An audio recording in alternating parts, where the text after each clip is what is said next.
Hey there, and welcome to this lesson. We have made it to the end of this quest. Pat yourself on the back. You're doing a great job. We're going to summarize very quickly the learning that we've had in this quest as we've talked about the difference between knowing the Bible and knowing God. So, when we've talked about knowing the Bible, we've talked about a number of things in terms of looking back, figuring out what the description is in the text, and what things meant in a historical and cultural context then. This is all made up the biblical studies piece of things. And as we have moved to the knowing God side of things, or the developing our theology, we realize that instead of looking backwards, we're looking forwards. So with biblical studies, we also focused on what the text was describing. What is the description as far as what it meant then?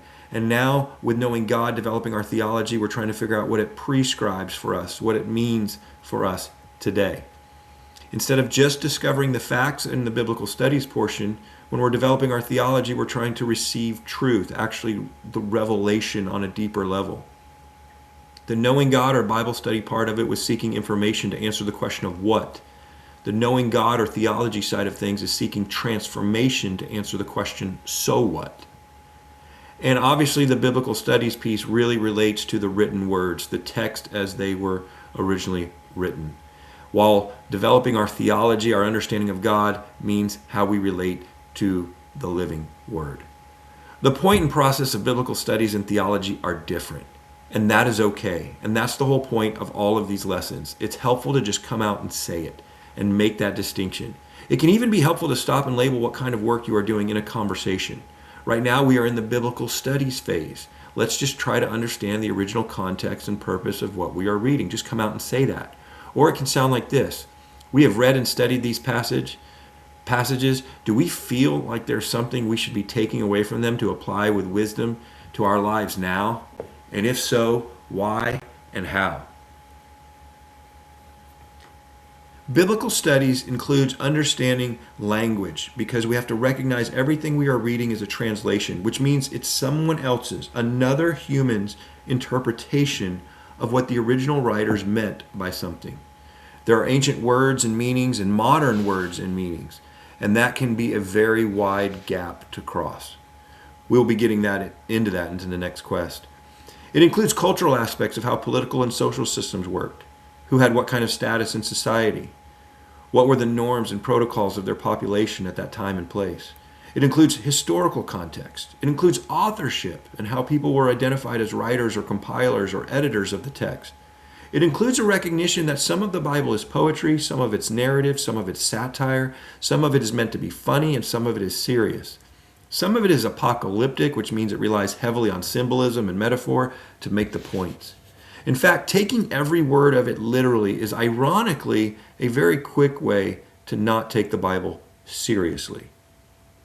So generally speaking, what we are hoping for with the Bible study side of things is consensus to some level.